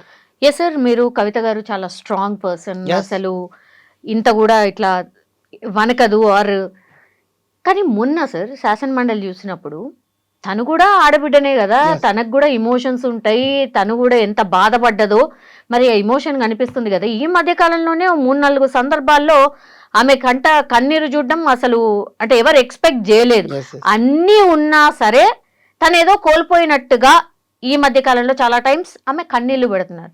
సార్ రాజకీయ పార్టీ పెట్టడం అంటే it is not that easy sir. ఇంకా దాడులు పెరుగుతాయి, మాటల దాడే కాదు భౌతిక దాడులు కూడా జరగవచ్చు, ఈ వెరీ కామన్ Yes, అయిపోయింది. yes. సార్ మొన్న శాసన మండలిలో తనగా నేను లాస్ట్ స్పీచ్ ఇది అని చెప్పిన సందర్భంలో తను వణుకుతూ మాట్లాడాను. 14 నిమిషాలు తను మాట్లాడినరు. తమకి ఎట్లా ఛాన్స్ ఇస్తారు, వాళ్ళకు వెనక నుంచి సపోర్ట్ లేకుండా ఇది ఎట్లా సాధ్యమైంది, ఇవి 2 విషయాలు మీరు క్లారిఫై చేయాలి సార్. ఒకటి మీరు అడుగుతుంటే కూడా నాకు అవన్నీ కళ్ళ ముందు కదిలినాయి. ఇప్పుడు మీరు అడుగుతున్న ప్రశ్న అడుగుతున్నప్పుడు ఆ రోజు కవితక్క భావోద్వేగాలు, ఆమె కన్నీళ్ళు, ఆమె హావభావాలని నా కళ్ళ ముందు కదిలి నేను చెప్తా ఉన్నా. నాకు ఇప్పుడు సరిగ్గా అంబేద్కర్ గుర్తుకొస్తున్నారు. నీ కోసం జీవిస్తే నీలోనే ఉంటావు, జనం కోసం జీవిస్తే జనంలో ఉంటావు అనే ఒక మాట చెప్తారు, గొప్ప మాట. కవితక్క కన్నీళ్ళు ఆమె వ్యక్తిగతంగా ఆమె కుటుంబం కోసమో తన కోసం కాదు, అర్థం చేసుకోమంటున్నాను నేను. కవితక్క కన్నీళ్ళ వెనుక, కవితక్క ఆవేదన వెనుక, ఆమె భావోద్వేగాల వెనుక ఇక్కడ ఉన్నటువంటి అనేక వర్గాలకు గతంలో ఇచ్చిన మాటల హామీలు ఇచ్చిన మాట తప్పినమనేటువంటి చాలా బాధ ఉంది ఆమెలో. ఎవరైతే నెరవేరుస్తారని తను నమ్మిందో జనంతో పాటు వాళ్ళు వమ్ము చేశారు ఆ నమ్మకాన్ని అనేటువంటి బాధ తనలో ఉన్నది. అవి ఆ కన్నీళ్ళు. తర్వాత మీరైనా నేనైనా కుటుంబాన్ని వదులుకుంటున్నప్పుడు ఖచ్చితంగా మనకు ఒక రకమైనటువంటి బాధ ఉంటుంది. అది పేగుబంధానికి ఉన్నటువంటి విలువ. అయితే ఇక్కడ 2 రకాలుగా మనం చూడాలి. ఒకటి ఆ అమ్మ, వాళ్ళ సొంత అమ్మ గుర్తుకు రావచ్చు, నాన్న గుర్తుకు రావచ్చు, లేదు తను పెరిగినటువంటి ఆ ఇల్లు గుర్తుకు రావచ్చు, ఆ కుటుంబం అంతా కూడా తన కళ్ళ ముందు కదలవచ్చు. అంత ఈజీ కాదు కదా ఒక నిర్ణయం తీసుకోవడం. అంటే ఒక అంత కఠినమైన నిర్ణయాన్ని కూడా తాను తీసుకొని ముందుకు వెళ్ళడానికి ప్రేరేపించినటువంటి అంశాలు కానీ కారణమైన అంశాలను కూడా మనం ఆలోచించాలి. మనం ఊరికనే వేగ్గా మాట్లాడుకోకూడదు. ఆ దానికి ఉన్నటువంటి ఆ బరువును, బలాన్ని కూడా మనం అంచనా వేయాలి. ఆమె సుమారు 19 ఏళ్ల పాటు ఈ ఉద్యమంలో పూర్తి స్థాయి భాగస్వామ్యాన్ని అందించి, ప్రభుత్వం రావడంలో పాత్ర పోషించి, ఆ ప్రభుత్వం నిలబడడానికి సహకరించి, ఆ ప్రభుత్వంలో లోటుపాట్లు జరుగుతున్నప్పుడు ప్రశ్నించినా కూడా పరిష్కారం కాకపోయినా గమ్మున కూర్చునేటువంటి పరిస్థితి. ఎందుకంటే ఆ పార్టీ పరువు నిలబడాలి, ఆ పార్టీ నిర్మాణం కూలిపోకుండా ఉండాలి. తద్వారా ఈ రాష్ట్ర ప్రజలు ఆశించినటువంటి ఫలితాలను ఫలితాలు నెరవేరబడాలన్న ఒక బలమైన కోరిక, అంతే తప్ప ఆమెకి ఇంకొకటి లేదు. అట్లా మౌనంగా ఉండి భరించి భరించి భరించి భరించి ఒక బడబాగ్నిలాగా ఆమెలో ఉన్నటువంటి ఆవేదన బయటపడినప్పుడు ఖచ్చితంగా కన్నీళ్ళు ఉంటాయి. రెండవది, ఆమె ఎవరి కోసం ఏడ్చినారు మీరు గమనించే. చాలామంది రాజకీయాలు మాట్లాడి నాకు ఇక్కడ కూడా చాలా బాధ వస్తుంది. ఒక ఆడబిడ్డ కన్నీళ్లను కూడా రాజకీయం చేసేటటువంటి పరిస్థితి. ఒక ఆడబిడ్డ ఆర్ద్రతను అర్థం చేసుకోలేనటువంటి వాళ్ళు ఇంకా కొంతమంది కొన్ని రాజకీయాలు ఉండడం దురదృష్టమని నేను భావిస్తాను. ఆడబిడ్డ ఆవేదనలో వచ్చినటువంటి మాటల్ని వక్రీకరించేటటువంటి ప్రయత్నం చేసేటటువంటి వాళ్ళ పట్ల నేను జాలి పడతా ఉన్నా.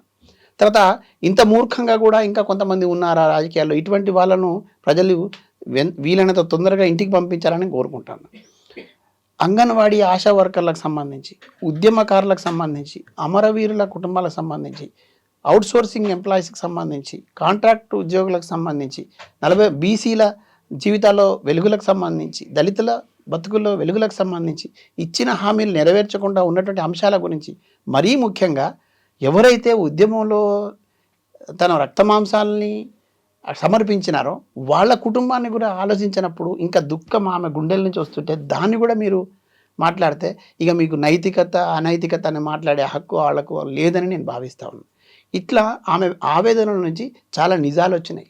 నేనేమనుకుంటున్నానంటే ఈ తెలంగాణ ప్రాంతం చైతన్యవంతమైన ప్రాంతం, ఈ గడ్డ చైతన్యవంతమైనది. ఈ చైతన్యవంతమైనటువంటి గడ్డ పైన కూడా కొన్ని రాజకీయ శక్తులు తిష్టవేసి తమ పబ్బం గడుపుకోవడానికి వాడుకునే రాజకీయాల్లో ఇంత నికార్సైన నిజాయితీ కలిగినటువంటి ఒక నాయకురాలు కూడా ఉంది అనే విషయం మన రుజువైంది అంటున్నాను నేను. అంటే ఆమె చాలా స్పష్టంగా, అంటే చాలా బోల్డ్గా, అంటే చెప్పాల్సిన అంశాలు చాలా ఓపెన్గా చెప్పబడుతుంది. మరి వేదిక అంతకంటే విలువైన వేదిక ఏముంటుంది చెప్పండి? ఎందుకు మండలిలో మాట్లాడినా అంటారు ఒక ఆయన, మీడియాలో మాట్లాడితే కట్ చేసి ఇష్టం వచ్చినట్టు ట్రోల్ చేస్తూ ఉంటారు, ప్రెస్ మీట్లో మాట్లాడితే రాజకీయాలు మాట్లాడని అంటూ ఉంటారు. రెండోది సాక్ష్యాలు కూడా లేకుండా కొన్ని సమాధి చేసే ప్రయత్నం చేస్తూ ఉంటారు. దీనైతే సాక్ష్యాన్ని సమాధి చేయలేరు కదా, ఇక్కడైతే రికార్డెడ్గా ఉంటుంది కదా. కాబట్టి నిజాలనేది ఉన్నది ఉన్నట్టుగా ఇక చివరిసారిగా ఇక్కడ మాట్లాడుతూ ఉన్నా, వ్యక్తిగా వెళ్తున్నా శక్తిగా వస్తానని శపథం చేయడం కోసం చేశారు కదా. 100% శబ్దం నెరవేరుతుంది. అక్కడ మాట్లాడడాన్ని మెజారిటీ ప్రజలు అర్థం చేసుకున్నారు. ఏ ప్రజలైతే రేపు మమ్మల్ని ముందుకు తీసుకెళ్ళాలనుకుంటే ఆ ప్రజలకు బాగా అర్థమైందని నేను బలంగా ఉంటున్నాను.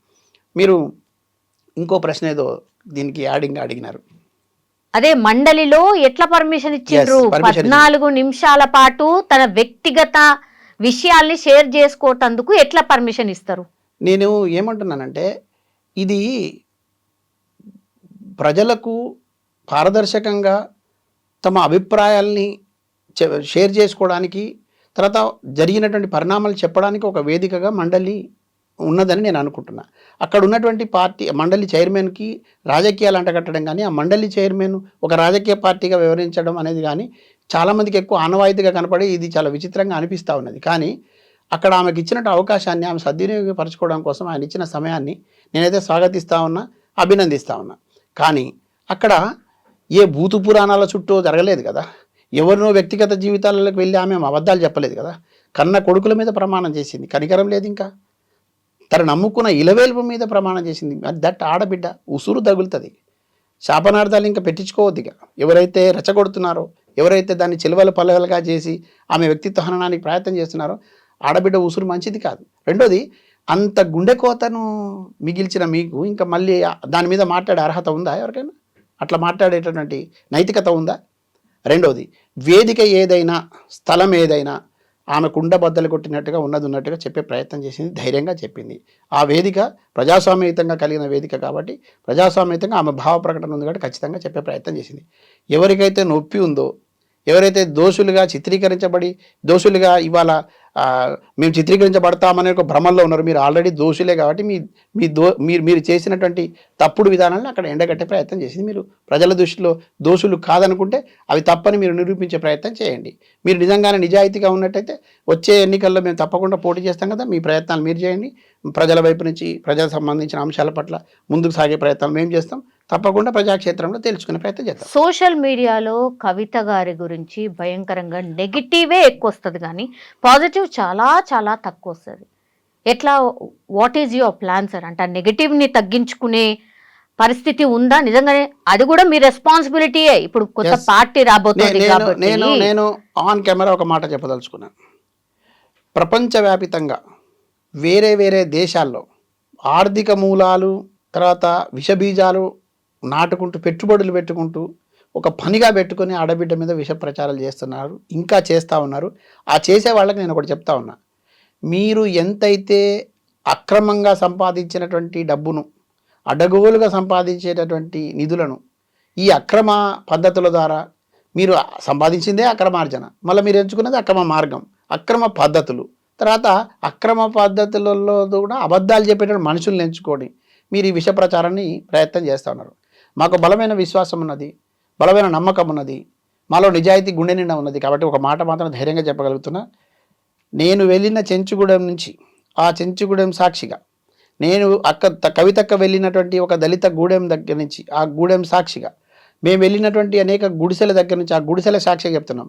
ఆ గుడిసెల్లో నుంచి, ఆ గూడాల్లో నుంచి, ఆ గిరిజన గుండెల్లో నుంచి వచ్చేటటువంటి రిజల్ట్, అంటే పాజిటివ్ రిజల్ట్ మిమ్మల్ని ఎక్కడికో తీసుకెళ్ళి పాతాళంలో తొక్కుతుంది. ఇది మర్చిపోయి మీరు దీని ద్వారా లాభం పొందాలనుకుంటే ఇది తాత్కాలికంగానే మీకు ఉపశమనం కలిగిస్తుంది. భవిష్యత్తులో మీకు ఇది చాలా ప్రమాదం జరగబోతుంది. నేను మళ్ళా ఒక చిన్న హితవు అయితే చెప్పదలుచుకున్నాను. ఇప్పటికైనా మీరు ఈ ప్రయత్నాలు మాని ప్రజాక్షేత్రంలోకి రండి, ప్రజల మధ్యలో నిలబడండి, ప్రజా సమస్యల మీద దృష్టి పెట్టండి, అక్కడ పోటీ పడండి, ఈ ఆరోపణలు చేసే దాంట్లో పడబడండి. మీరు ఎంత భయపడుతున్నారంటే కవితక్కను చూసి, నేను చెప్తున్నా, ఓపెన్గా చెప్తున్నా, బీఆర్ఎస్ పార్టీలో ఉన్నటువంటి గుంట నక్కల సమూహము ఇంకొక పనే లేదు. వాళ్లకు నిద్ర పట్టని పరిస్థితి వాళ్ళకు ఉన్నది. వాళ్ళ వెన్నుల్లో వణుకు పుడతా ఉన్నది. వాళ్ళు చేసిన పాపాల పుట్ట వాళ్ళ కళల్లో కనపడతా ఉన్నది. కాబట్టి వాళ్ళకు కలవరపాటు ఉండి ఏం చేయాలో తెలియక ఇటువంటి దుష్ట పనులన్నీ చేస్తూ ఉన్నారు. నేను చెప్తా ఉన్నా, ఇవన్నీ మీరు ఇప్పటికైనా మానుకోకపోతే ఇంతకంటే తీవ్రమైనటువంటి వ్యతిరేకత ప్రజల నుంచి, ఇంతకంటే తీవ్రమైనటువంటి అపజయాల్ని మీరు మూటగట్టుకొని మళ్ళీ అడ్రస్ లేకుండా వెళ్ళేటువంటి పరిస్థితి వస్తుంది. ఇది ఆడబిడ్డ మీద మీరు ఇంత చేస్తున్నప్పుడు ఒక స్థాయి దాటిపోయిన తర్వాత, ఒక స్టేజ్ దాటిపోయిన తర్వాత ఎట్లా ఉంటుంది అది మరీ వెగటుగా ఉంటుంది అది. ఆ వెగటుతనాన్ని ఇప్పుడు మీరు చవి చూస్తూ ఉన్నారు. గ్రామాల్లోకి వెళ్తే మాకు తెలుస్తుంది, మీరు గ్రామాల్లోకి వచ్చే వాళ్ళు కాదు కాబట్టి మీకు తెలియట్లే. మీరు ఇంకా ఏసీ గదుల్లో ఉన్నారు, ఇంకా టీవీల చుట్టూ యూట్యూబ్ల చుట్టే ఉన్నారు మీరు, కాబట్టి మీకు తెలియట్లా. మీరు గ్రౌండ్కి వస్తే తెలుస్తుంది. Yes exactly. మీ టార్గెటే బీఆర్ఎస్ పార్టీ. బీఆర్ఎస్ లో ఎవరు ఉండొద్దు, మొత్తం అంతా మీ వైపు రావాలి, అదే మీ టార్గెట్ గా మీరు ముందుకు పోతున్నారు అనేది ఒక చర్చ సార్. అండ్ దానికి కొనసాగింపుగా ఎమ్మెల్సీ పదవి రాజీనామా, మంత్రి గారు అజరుద్దీన్ కోసము, ఇవి రెండు విషయాలు మీరు క్లారిఫై చేయాలి సార్. తప్పకుండా క్లారిఫై చేస్తాం. మంచి ప్రశ్న. ఎమ్మెల్సీ పదవిని 4 నెలల కింద తీసి అవతల పడేసాం మేము. ఎందుకు? మాకు గడ్డిపోచతో సమానం అని చెప్పింది కవితక్క. ఎందుకు చెప్పింది? నైతికతను పాటించి చెప్పింది. ఎందుకు? ఒక రాజకీయ పార్టీ తనను బహిష్కరించినప్పుడు ఆ రాజకీయ పార్టీ దగ్గర సంక్రమించిన పదవిని ఆ గడ్డిపోచతో సమానమే పడేసింది. మీకు నిజంగానే చిత్తశుద్ధి ఉంటే, మీకు దమ్ము ధైర్యం ఉంటే, మీరు ఎందుకు ఆ స్పీకర్ను ఈ రాజకీయ పార్టీలో వెళ్ళిన మా పార్టీ వాళ్ళని మీరు చేర్చుకున్నారు, మా పార్టీ వాళ్ళని కండవాలు పంపించారు, వాళ్ళని అర్హత వేటు వేయండి అని నెత్తి నోరు బాదుకున్నారు? ఒక్క రోజన్నా శాసన మండలి స్పీకర్ గారికి కవిత గారు ఇచ్చినటువంటి రాజీనామాను మీరు ఆమోదించండి మీ నోటులో నుంచి మాట వచ్చిందా? మీరు ఎక్కడన్నా ఒక పత్రికలో ప్రకటించారు? ఎందుకు మాట్లాడలేదు అంటున్నా నేను అదే అంటున్నా. ఎందుకు మీరు ఈ ప్రయత్నం చేయలేదు? ఇవాళ ఎందుకు మాట్లాడుతూ ఉన్నారు మీరు? అంటే మీరు ఇన్ని రోజులు నోరు ఎందుకు విప్పకుండా కూర్చున్నారు? మీకు అక్కడున్న శ్రద్ధ ఇక్కడ ఎందుకు లేదు? ఏం రాజకీయం చేయదలుచుకున్నారు మీరు? ఎవరిని బదలాం చేయాలనుకుంటున్నారు? ఎవరిని ప్రజల మధ్య చులకన చేయాలనుకుంటున్నారు? మీరు పలచన అయిపోతారంటున్నా. అజారుద్దీన్కు సీట్ ఇవ్వడానికిను కవితక్క రాజీనామాకు అసలు బోడిగుండుకు బోకాలికి ఉన్న ఇది ఉంది. ఏమైనా సంబంధం ఉందా? ఎమ్మెల్సీ స్థానం అంటే అది ఎమ్మెల్సీ స్థానం, ఎంపీటీసీలు స్థానిక సంస్థల స్థానం. అది ఎంపీటీసీలు స్థానిక సంస్థల్లో గెలిచినటువంటి ప్రజాప్రతినిధులు ఓటేయాలి దానికి, అవునా కదా?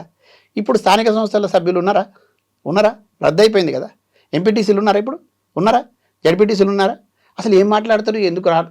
ఎవరో ఒక ఆయన బ్యానర్ ఐటమ్ వేసుకుంటాడు, దానికి తీసుకొచ్చి మాకే పెడతారు. ఎవరో ఒక టీవీలో స్క్రోలింగ్ వేస్తారు, దడదడ వచ్చి మా దగ్గర మైకులు పెట్టే ప్రయత్నం చేస్తారు. చాలా విచిత్రంగా ఉంది. మనం కూడా అర్థం చేసుకోవాలి. స్థానిక సంస్థల ఎన్నికలకు సంబంధించిన అంశం అది. స్థానిక సంస్థల ఎన్నికలు ఇప్పుడు లేవు, అసలు నోటిఫికేషన్ కూడా లేదు. ఆయనకు 6 నెలలే టైం ఉంది. అజారుద్దీన్కి 6 నెలల గడువు కూడా అయిపోతుంది. ఆయనను గవర్నర్ కోటాలో చేసినవని వాళ్ళే ప్రకటించుకుంటారు. గవర్నర్ కోటాలో ఎందుకు ఆగింది అంటే కొన్ని సాంకేతిక కారణాలు, కొన్ని లీగల్ ఇష్యూస్ వచ్చినాయి. మళ్ళీ గవర్నర్ కోటాలో పెట్టుకుంటారా లేదంటే మళ్ళీ ఎంపీటీసీలు ఎన్నికలు అయిన తర్వాతనే పెడతారా అనేది వాళ్ళ ఇష్టం. ఒకవేళ ఎంపీటీసీలు ఎన్నికల తర్వాత పెడదామని అనుకుందాం. ఇప్పుడు మున్సిపల్ ఎన్నికలు వస్తున్నాయి కదా, ఎంపీటీసీలు ఎన్నికలు నోటిఫికేషన్ లేదు కదా. నోటిఫికేషన్ వచ్చేటప్పుడు, ఎన్నికలు పెట్టేటప్పుడు, తర్వాత ఈయనకు ఓటు హక్కు ఉండాలి అక్కడ, మళ్ళీ ఈయన గెలిచేటప్పుడు, అది వచ్చేటప్పుడు, ఇన్ని రకాల అనుమానాలు పెట్టుకొని కవితక్కకు దానికి లింక్ పెట్టి, కవితక్కకు అసలు ఏం అవసరం అండి? 4 నెలల క్రితం అజారుద్దీన్ అనేటువంటి వాడు స్థానిక సంస్థలకు వచ్చే అవకాశం ఉందని ఎక్కడన్నా విన్నామా మనం? అంటే ఎక్కడ ఆలోచిస్తున్నాం మనం? ఒకటి.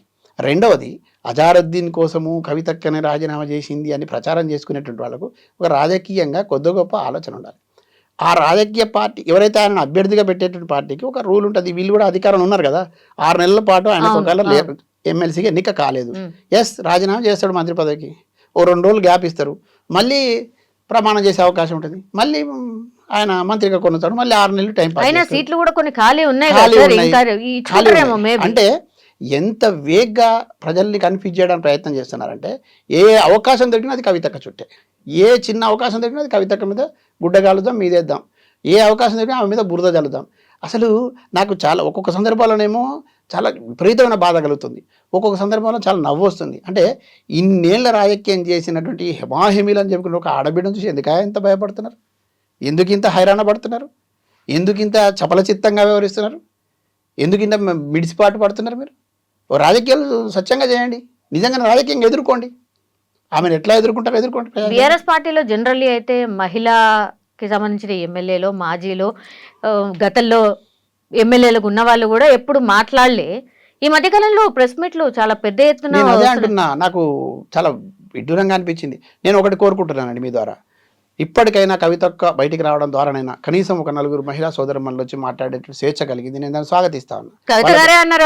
వాళ్ళకి ఆ స్వేచ్ఛ ఇవ్వడాన్ని నేను స్వాగతిస్తున్నా. కానీ అక్కలారా, మీరు మాట్లాడేటప్పుడు కొంచెం ఆలోచించండి. కవితక్క గురించి నాకంటే మీకే బాగా తెలుసు. కవితక్కతో కలిసి మీరు ప్రయాణం చేసినారు. కవితక్క ఏం సహకరించింది, ఎట్లా సహకరించింది, మీకు ఇబ్బందులు వచ్చినప్పుడు ఆమె మీకు ఎట్లా నిలబడ్డది అనేది నాకంటే మీకే తెలుసు. ఆమె గురించి మాట్లాడేటప్పుడు ఎవరో ఉసిగొలిపితే, ఎవరో రెచ్చగొడితే, ఎవరో బలవంత పెడితే, మీరు మాట్లాడడం అయితే అది బాగలేదు. ఎందుకనంటే మన ఆడబిడ్డల్ని గౌరవించుకునే సాంప్రదాయం ఉన్నది. నాకు మీ పట్ల చాలా గౌరవం ఉన్నది. రెండోది మీలాంటి వాళ్ళు చాలామంది ఆడబిడ్డలు రాజకీయాలకు రావాలని బలంగా కోరుకుంటారు. అందుకని నా జీవిత సహచరాన్ని ముందు పెట్టి బ్రహ్మాండంగా ఆమెకు స్వేచ్ఛనిచ్చి నేను ముందు తిప్పుతా ఉన్నా. మీరు అర్థం చేసుకోండి. కానీ స్వేచ్ఛ ఉండాలి, తర్వాత స్వయం శక్తితో ఎదగాలి. ఆలోచన కూడా మనం స్వయం శక్తితో ఆలోచించగలగాలి. మన కళ్ళతో చూసిన విషయాలు నిజాలని నమ్మగలగాలి. మనం విన్న విషయాల్ని తెలుసుకోగలగాలి. తర్వాత మనం చదువుకొని మనం గమనించినటువంటి అంశాల మీద చూసి చెడును చెడుగా మంచిని మంచిగా విశ్లేషించగలగాలి.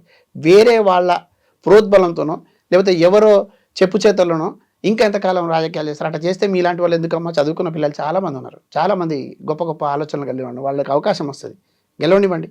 రాజకీయాలు చేసేటప్పుడు విజ్ఞతతో మాట్లాడాలి, కొంచెం విచక్షణతో మాట్లాడాలి. ఇక పదజాలాలు వాడడం మనం మాట్లాడకూడదు తల్లి, అట్లా మనం మాట్లాడకూడదు, మనం అట్లా అస్సలే మాట్లాడకూడదు. రెండవది, ఏ రకమైన పరిస్థితి ఇంట్లో మాట్లాడతామా, అట్లా కుటుంబాలు మాట్లాడతామా? ఎందుకు అట్లా టకా మాట్లాడేశారు. మన చూసిన తర్వాత మీ మైలేజ్ బాగా తగ్గిపోయింది తల్లి. నేను చెప్తా ఉన్నా, ఒక జర్నలిస్ట్గా, ఈ ప్రాంత బిడ్డగా, ఇక్కడ ఉద్యమ బిడ్డగా, స్వేచ్ఛను కోరుకునేవాడుగా, సమానత్వాన్ని కోరుకునేవాడిగా, స్త్రీల స్వేచ్ఛను బలంగా కోరుకునేవాడిగా నేను ఒక మాట చెప్తా ఉన్నా. తప్పు, అట్లా మాట్లాడకూడదు. కవితక్క గురించి మాట్లాడేటప్పుడు కొంచెం ఆచితూచి మాట్లాడండి, ఆలోచించి మాట్లాడండి. ఒకవేళ కవితక్క తప్పులు మీ దగ్గర కనుక మీకు నిజంగా తెలిస్తే రుజువు చేయగలిగిన పరిస్థితి ఉంటే మీరు 100% ఆధారాలతో మాట్లాడండి. కానీ వాళ్ళేమి సొంతంగా మాట్లాడినట్టు లేదు కదా సార్, అక్కడ మొత్తం అంతా చూసుకుంటూ నాకు తెలుసు మాట్లాడుతున్నారు కదా. ఇలాంటి నాలాంటి మిత్రులు మనం మాట్లాడుకున్నాం చాలా మందిని. వాళ్ళకి ఎవరు ఫోన్ చేశారు, ఎంత ఇబ్బంది పెట్టారు, ఎందుకు వాళ్ళ ఆ పరిస్థితికి వచ్చారు, వచ్చేటప్పుడు కూడా ఇంకా రాలేదేందని ఎందుకు వారా తీశారు, తర్వాత మీరు వెళ్ళండి మీరు ఇదే మాట్లాడడానికి స్క్రిప్ట్ తయారు చేయడం. వాళ్ళకు కూడా పాపం ఒత్తిళ్ళు ఉన్నాయి. ఆ ఒత్తిళ్లకు గురి కావద్దు అంటున్నా నేను. ఒత్తిళ్లకు గురై మాట్లాడితే ఏముంటుంది, రేపు పొద్దున మీకు టికెట్ రాకపోతే మళ్ళీ మీరే దుఃఖపడాలా? మీకు నిజంగానే న్యాయం చేసే నమ్మకం ఉందా? మీ శక్తికి తగ్గట్టుగా మీకు పదవులు వచ్చినాయా? మీ శక్తి సామర్థ్యాలు తగ్గట్టుగా మిమ్మల్ని గౌరవించినారా? ఎందుకు మరి ఈ టైంలో ఇట్లా మాట్లాడడం? అందుకని నేను అంటున్నా, మాట్లాడే స్వేచ్ఛ ఉంది, నిజాలు మాట్లాడండి. అబద్ధాలు ఎవరో చెప్తే మీరు మోసుకొచ్చి మీరెందుకు బదలామయ్యే పరిస్థితి చేస్తారు? సో ఆ వేదిక మీద ఉన్న వాళ్ళు మేబీ మీ పార్టీలో కూడా ఉండొచ్చా రేపు తెల్లవారు? స్వచ్ఛమైనటువంటి రాజకీయాలు చేయాలనుకునే బలమైన కోరిక ఉండి, గతంలో మేము తప్పులు చేసామని ముక్కునేలకు రాసి, గతంలో మేము తప్పు చేస్తే ఒకవేళ అమరులకు క్షమాపణ చెప్పి వచ్చే వాళ్ళని మేము స్వాగతిస్తాం. తప్పకుండా స్వాగతిస్తాం. ఎందుకంటే క్షమాపణ చాలా ఇది ఉంటుంది. తర్వాత విమర్శ, ఆత్మవిమర్శ కూడా అవసరం మనిషికి. మొత్తం స్వచ్ఛమైనటువంటి సమాజ నిర్మాణం జరగాలని అనుకున్నప్పుడు మొత్తం ఒకే రకమైనటువంటి వస్తారని భ్రమలో నేను కూడా లేను. అనేక రకాల ఆలోచనలు కలిగిన వాడు వస్తాడు. ఒకడు పదవి కోసం వస్తాడు, ఒకడు అధికారం కోసం వస్తాడు, ఒకడు నిజంగానే ప్రజాసేవ చేయాలని వస్తాడు. అన్ని రకాల సమూహం కలిగి ఉంటుంది. కవితక్క దగ్గర ఆషామాషిగా ఉండదు. మీరు ఆలోచించుకునే రండి. కవితక్క పూర్తి స్థాయిలో చాలా పారదర్శకంగా ఈ ప్రజల మధ్య నిలబడాలనుకుంటుంది, ప్రజలకు సేవ చేయాలనుకుంటుంది. తర్వాత కొత్త రాజకీయ శక్తిగా రావాలనుకుంటుంది. ఏదో అక్రమార్జనలు చేసుకుంటాము లేకపోతే ఇంకో పద్ధతిలో ముందుకు పోతాము, మా దగ్గర అవకాశమే లేదు, అటువంటి వాళ్ళకి తావే లేదు. Very clear. కవిత గారి బిడ్డ కనిపిస్తున్నారు 2 సందర్భాల్లో. మొన్న ఐ థింక్ ఎక్కడో ధర్నా చేస్తుంటే మద్దతుగా కొడుకు తను 2 చోట్ల కనబడ్డాడు. మొన్న మండలిలో కూడా ఏం సార్ తన ఎంట్రీ కూడా ఉండబోతోందా రాజకీయాల్లో? మేబీ అంటే ఇక్కడ కుటుంబం అంటే ఎట్లా క్రియేట్ చేసినారంటే, ఇప్పుడు మనం కూడా అదే మాట్లాడుకునే దురదృష్టకర పరిస్థితి. కుటుంబం అంటే ఇక అమ్మ, నాన్న, అన్న, ఇదే ఆమె కుటుంబం లాగా చిత్రీకరించే ప్రయత్నం చేశారు. ఆమెకు కూడా కుటుంబం ఉంటుంది, కానీ ఒక భర్త, పిల్లలు, ఆమెకు అత్త, మామ, ఆమెకు కూడా కుటుంబం ఉంది కదా. ఆ కుటుంబం తప్పకుండా వాళ్ళ వెంట నిలబడాలని కోరుకుంటుంది కదా. కొడుకు తప్పకుండా తల్లి వెంట నిలబడాలని అనుకుంటారు కదా. తల్లికి ఏ కష్టం వచ్చినా ఆ కొడుకు చూస్తూ ఊరుకోలేడు కదా. కాకపోతే ఇక్కడ మీరు గమనించి చూడండి, కవితక్క పిల్లల్ని కూడా చాలామంది ట్రోల్ చేస్తూ ఉన్నారు. నేను దగ్గరగా చూసి చెప్తా ఉన్నా, కొంతకాలమే భరిస్తాం, కొంతకాలమే సహిస్తాం, తర్వాత తగినటువంటి బుద్ధి చెప్తాం. వాళ్ళ పిల్లలు చాలా విజ్ఞత కలిగినటువంటి పిల్లలు, ఆలోచన కలిగినటువంటి పిల్లలు. ఎంత అంటే చాలా సామాన్యమైనటువంటి వ్యక్తుల్లాగా ఉండేటటువంటి పిల్లలు. ఎక్కడ కూడా గర్వంగా ఫీల్ అవ్వరు. తర్వాత ఎక్కడ కూడా వేరే పద్ధతుల్లాగా వ్యవహరించారు. మా పట్ల కానీ అక్కడ ఉండేటువంటి పట్ల కానీ ప్రతి ఒక్కరి పట్ల ప్రేమతో ఉంటారు. అంతా కలిసిపోయి ఉంటారు. మేము అందరం కలిసి భోజనం చేస్తాం, కలిసిపోయి బ్రేక్ఫాస్ట్లు చేస్తాం. బయట ఏదో పెద్ద పెద్ద ప్రచారాలు చేస్తుంటారు. పిల్లలు చాలా గొప్పగా తీర్చిదిద్దుతుంది కవితక్క. కొంతమంది డాంబికాలు చేసుకుంటూ ఇప్పుడు ఏమీ లేకుండానే మంత్రుల స్థాయిలో ఫోజులు కొట్టే పిల్లలు కాదు కవితక్క పిల్లలు. తర్వాత మేము మా నాన్న మంత్రి కాబట్టి మేము కూడా మంత్రులని ఫోజులు కొట్టేటటువంటి స్థాయి కాదు వాళ్ళది. వాళ్ళు చాలా సామాన్యంగా ఉంటారు, చాలా ఒదిగి ఉంటారు, వాళ్ళు చాలా గొప్పగా ఉంటారు. వాళ్ళు అట్లాంటి పిల్లల్ని కూడా ట్రోల్ చేసే పరిస్థితి వస్తుంది. తల్లి వెంట కొడుకు పోతే తప్పేముందండి? తల్లి వెంట నిలబడతారు కదా కొడుకు, ఆసరాగా నిలబడాల్సిందే, రేపైనా నిలబడాల్సిందే, ఎప్పటికైనా నిలబడాల్సిందే కదా. కాబట్టి అవకాశం ఉన్నప్పుడు, అందుబాటులో ఉన్నప్పుడు తప్పకుండా నిలబడతారు. కష్ట సమయం తప్పకుండా నిలబడతారు. Yes sir. లాస్ట్లీ మళ్ళీ ఇంకోసారి అడుగుతున్నా సార్, ఎప్పుడు పార్టీ నిజంగానే ఉగాదికేనా పార్టీ? మోస్ట్లీ అదేనా? మీకున్న క్యూరియాసిటీనే ఇక్కడ చాలామంది మెజారిటీ ప్రజలకు ఉన్నది, ప్రాంత ప్రజలకు. మీకున్న ఆసక్తినే ఇక్కడ ఉన్నటువంటి చాలా మంది ప్రజలకు ఉన్నది. నాకు మాత్రం ఆశ ఉన్నది, తప్పకుండా ఇంక వీలైనంత తొందరగానే రూపుదిద్దుకోవాలనే ఆశ నాకు కూడా ఉన్నది. 100% రాజకీయ శక్తిగా కవితక్క నేతృత్వంలో ఒక కొత్త టీం, బ్రహ్మాండమైన టీం, జనామోదమైన టీం రాబోతూ ఉన్నది. ఖచ్చితంగా మంచి రాజకీయాలు వస్తాయి, మార్పు దిశగా రాజకీయాలు ఉంటాయి, మార్పు దిశగా పాలన ఉండేటటువంటి పద్ధతి రాబోతూ ఉన్నది. నేను చెప్తా ఉన్నా, మీకు రాసి పెట్టుకోండి. ఈ దేశం గర్వించదగినటువంటి స్థాయిలో ఒక రాజకీయ పార్టీ నిర్మాణం ఉంటుంది, ఆ రాజకీయ పార్టీ పంధా ఉంటుంది, దీని సిద్ధాంత రూపకల్పన కూడా అంత గొప్పగా ఉంటుంది. ఇది నేను చాలా గర్వంగా చెప్తున్నాను. ఒక విషయం, స్వార్థం కూడా నాకు కూడా ఉంది. ఒక అవకాశం నాకు కవితక్క ద్వారా గొప్ప అవకాశం వచ్చింది. అంటే ఇంత గొప్ప నిర్మాణ రూపకల్పన చేసేటటువంటి ఒక 3 సభ్యులతో కలిగినటువంటి సభ్యుల కమిటీలో నాకు కూడా స్థానం వచ్చినందుకు నేను గర్వంగా ఫీల్ అవుతున్నా. కవితకు కృతజ్ఞత తెలియజేస్తా ఉన్నా. ఈ ప్రాంత ప్రజల కష్టాలు చూసిన వాడిగా, ఈ ప్రాంతంలో ఉన్నటువంటి మెజారిటీ ప్రజల ఆకాంక్షల్ని గుర్తించిన వాడిగా, ఆ ఆకాంక్షలు నెరవేరేటట్టుగా ఉండడం కోసం నా వంతుగా నేను ఏం చేయగలను, నేను మాట సహాయమో ఒక అక్షర సహాయమో ఏ రకంగా చేయగలను నేను అక్కడ ఉండి తప్పకుండా చేస్తా. మళ్ళీ మాట ఇస్తా ఉన్నా. ఈ తెలంగాణ ప్రాంతంలో అట్టడుగున ఉండి ఇప్పటికీ వివక్షకు గురవుతున్నటువంటి వర్గాలు, మరీ ముఖ్యంగా దళిత గిరిజన బిడ్డలకు న్యాయం జరిగేటటువంటి పద్ధతిలో మా నిర్మాణానికి సంబంధించిన అంశాల్లో, మా పార్టీ విధి విధానాలకు సంబంధించిన అంశాల్లో పెద్దపీట తప్పకుండా ఉంటుంది అనేటువంటి నమ్మకాన్ని, విశ్వాసాన్ని మాత్రం నేను వ్యక్తం చేస్తాను. Yes sir, thank you sir. Thank you very much అండి, చాలా విషయాలు చెప్పించారు. Thank you.